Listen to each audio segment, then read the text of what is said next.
It takes a lot of power to run a space program, and in some places where NASA will go in the future, they don't have access to anything like this. So agency scientists and engineers are looking to do some huge things on a very small scale. NASA goes nuclear, next on Real World.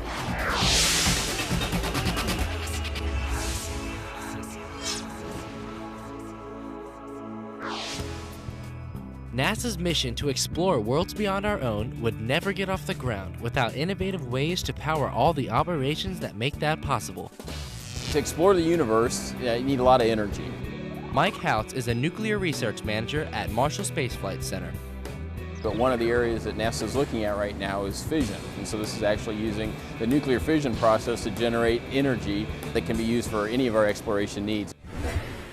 Atoms are the most basic units of matter. The nucleus of an atom contains positively charged particles called protons.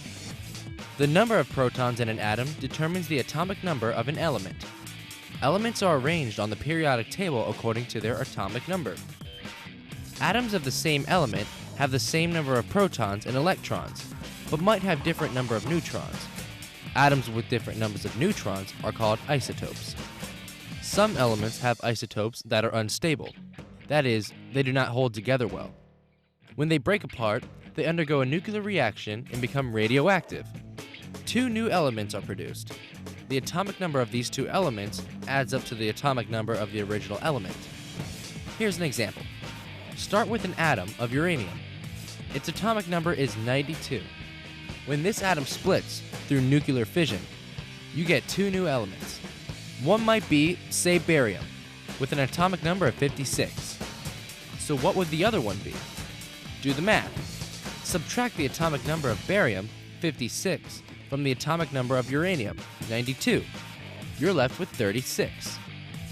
And that is the atomic number of krypton, the other element.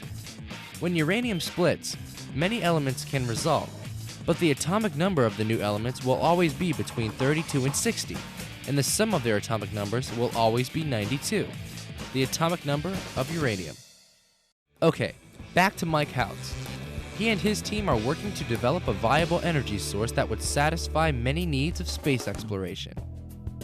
The applications, everything from the life support systems to in-situ resource utilization, some communication, really just all of the outpost activities is what they're looking at using the electricity for. The system is based on old technology, the Stirling engine, which was originally developed in the 19th century. The engine converts heat into electricity. So, nuclear fission would create the heat that the Stirling engine would turn into usable electricity to power operations. This system is designed for about 40 kilowatts of power. That would power about 8 houses here on Earth. That's a little more than a solar array on the space station, which can produce 32 kilowatts. Plus, with a nuclear power plant, you don't need sunlight. It's a very high power by NASA standards. It really gives us the opportunity to have a power-rich environment. It can also be operated anywhere on the surface of the moon, anywhere on the surface of Mars. So it gives us a lot of flexibility, a lot of power capability. But as reactors go, it's actually very, very tiny. Compared to a terrestrial reactor, it's about 1/20,000th the power level.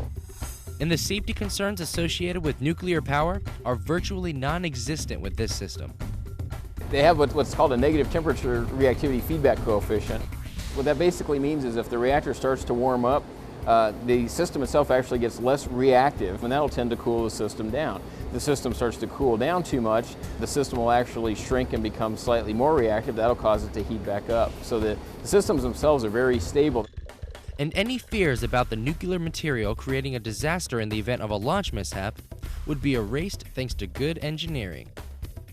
The nice point about reactors is they operate basically by having the right materials get in the right geometry, and that will cause the reactor to turn on. And so what's been done in the system is to basically make sure it only turns on when you want it to turn on. And the system is designed such that during launch, any credible launch accident, that it will not inadvertently turn on. So, very safe and incredibly efficient.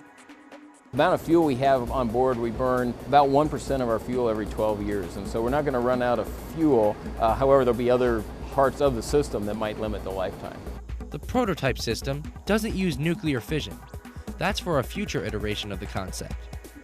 For now, it uses resistance heaters that closely mimic the heat from fission. The Stirling engine turns that heat into electricity. Here's how it works. What that simulator does is it heats the coolant. In this case, we're using a coolant. It's a mixture of sodium and potassium. Heats that coolant to about 850 Kelvin, and then that hot coolant is used to provide power to a Stirling power conversion subsystem. And what that does is it takes a portion of the energy that's in the NAC coolant and converts it into electricity. About 25% of that energy is converted from heat into electricity. Now, in the process of that energy being transferred to the Stirling engine, it actually cools the NAC down, and so that slightly cooler NAC then goes through the circuit. It's repressurized in a pump and goes back through the core simulator where it's heated back up and then continues in the circuit.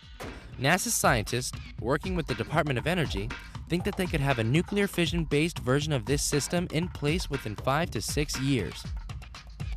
Keep track of this project and all of NASA's missions at www.nasa.gov.